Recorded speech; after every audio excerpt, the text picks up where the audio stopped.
अस्सलाम वालेकुम दोस्तों, उम्मीद है आप सब खैरियत से होंगे। दोस्तों आज बड़ा इंपॉर्टेंट टॉपिक हम डिस्कस करने वाले हैं।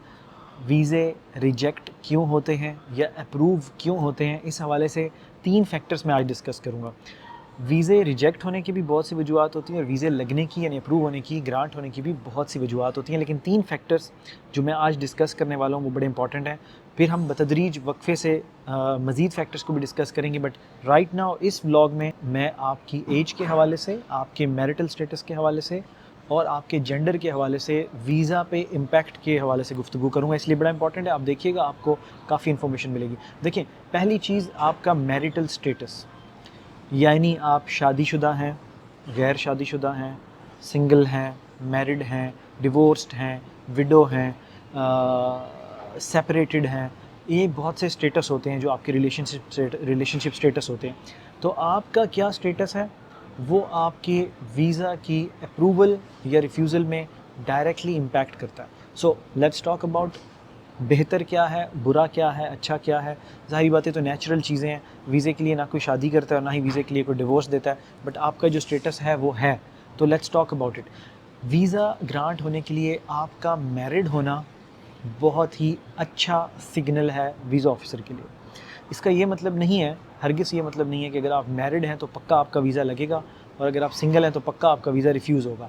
बट जहाँ मैंने बात की बैलेंस ऑफ प्रोबेबिलिटीज़ की, रेशियोज़ की, चांसेस की, तो जो प्रोबेबिलिटी है आपके मैरिड होने की, मैरिड हो के वीज़ा लगने की, वो ज़्यादा है।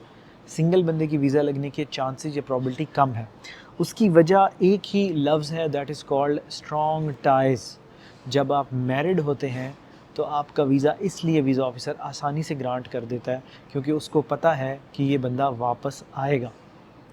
आप शादीशुदा हैं, आपने जब अपना निकाहनामा जमा कराया, मैरिज सर्टिफिकेट जमा कराया, आपके बच्चे हैं या नहीं हैं बट वाइफ हैं, तो उनको ये एक सॉर्ट ऑफ गारंटी मिल जाती है कि ये बंदा जाके वापस आएगा क्योंकि इसकी वाइफ यहाँ है, ये बंदा जाके वापस आएगा क्योंकि इसके बच्चे यहाँ हैं। तो इसको हम कहते हैं स्ट्रॉन्ग टाइज़।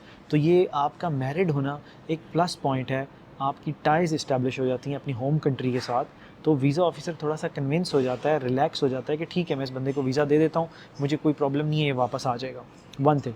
सेकेंडली, अगर आप सिंगल हैं, सिंगल के हवाले से आपने ये चीज़ नोट करनी है कि single is always ready to mingle.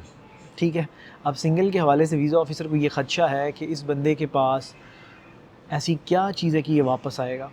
वो सिंगल है, लेट्स सपोज़ अगर वो नहीं भी आता तो ऐसा कोई वाइफ या ऐसे बच्चे नहीं हैं, वो ना आए।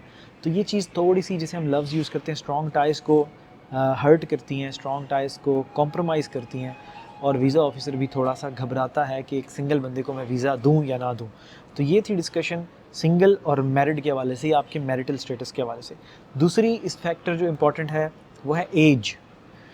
आपकी एज क्या है, ये भी वीज़ा ऑफिसर बड़ा क्रिटिकली देखता है। फॉर एग्ज़ाम्पल, एक 17 साल का लड़का या 17 साल की लड़की वीज़ा अप्लाई करते हैं और एक 35 साल का नौजवान या 35 साल की खातून वीज़ा अप्लाई करते हैं, तो दोनों के केस में बहुत ज़्यादा फ़र्क है। जब आप 35 साल के हैं तो आप मेंटली भी मैच्योर हैं, इकोनॉमिकली भी स्टेबल हैं, फाइनेंशियली भी हेल्दी हैं। तो वीज़ा ऑफिसर आपको वीज़ा आसानी से ग्रांट कर देगा कि यार 35 साल का बंदा है, मैच्योर डिसीजंस लेगा। 35 साल की खातून है तो ये ज़ाहिरी बात है फाइनेंशियली बेहतर होगी। 17 साल की लड़की या 17 साल के लड़के के पास ना ही इतना माइंड होता है, ना इतनी मैच्योरिटी होती है, ना ही इतना डिसीजन मेकिंग होती है। वीज़ा ऑफिसर भी घबराता है कि यार ये कहीं वहाँ जाके किसी इलीगल एक्टिविटी में इन्वॉल्व ना हो जाए, ओवर स्टे ना हो जाए। लेकिन जब आप 35 साल के होते हैं, 25 साल के होते हैं, 30 साल के होते हैं, तो वीज़ा ऑफिसर को पता है कि what ever he will do, he knows the consequences, he knows the outcomes. तो एज भी एक फैक्टर है जो आपके वीज़े को अप्रूव या रिजेक्ट कराने में किरदार अदा करती है। मेरा सिंपल सा फार्मूला है, जितनी एज ज़्यादा है उतना वीज़ा लगना आसान है, जितनी एज कम है उतना वीज़ा लगने के चांसेस भी कम हैं। ये मेरा सिंपल सा फार्मूला है। तीसरी चीज़ दोस्तों, इस व्लॉग की आखिरी चीज़ लेकिन इंपॉर्टेंट चीज़, मैं उम्मीद करता हूँ आप लोग इस व्लॉग को इंटरेस्ट लेके देख रहे होंगे। जेंडर, मेल्स और फीमेल्स, सरप्राइजिंगली वीज़ा रेशियो, जो मेरा सारा तज्ज़िया रहा है, तजर्बा रहा है, फ़ीमेल्स की वीज़ा रेशियो हायर है दैन मेल्स।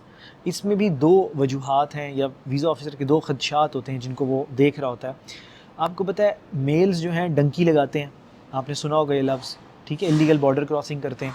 फीमेल्स का आपने नहीं सुना होगा या बहुत कम सुना होगा। तो यही चीज़ आ जाती है जेंडर में, जब वीज़ा ऑफिसर वीज़े दे रहा होता है तो उसको पता होता है कि यार एक लड़की अगर आई है तो ये किसी इलीगल एक्टिविटी में इन्वॉल्व नहीं होगी, ओवरस्टे नहीं करेगी, इसको पता है ये अपने आप को सेफ़ लेके चलेगी। लड़के क्योंकि रिस्क टेकर होते हैं, लड़के रिस्क सीकर होते हैं, लड़के चांस लेते हैं, तो इसीलिए उनको होता है कि यार लड़के को वीज़ा देने से पहले 100 दफ़ा सोच रहे हैं कि कहीं ये किसी इलीगल एक्टिविटी में इन्वॉल्व ना हो जाए, ओवरस्टे ना कर जाए, ठीक है। इसकी स्ट्रॉन्ग टाइज़ का मसला, लड़कियों के हवाले से उनको पता होता है कि ये बड़ी केयरफुल अप्रोच रहती हैं, जो भी करेंगी लीगली करेंगी, इसीलिए लड़कियों के वीज़े लड़कों से ज़्यादा अप्रूव होते हैं, जो मैंने अपने तजर्बे से देखा।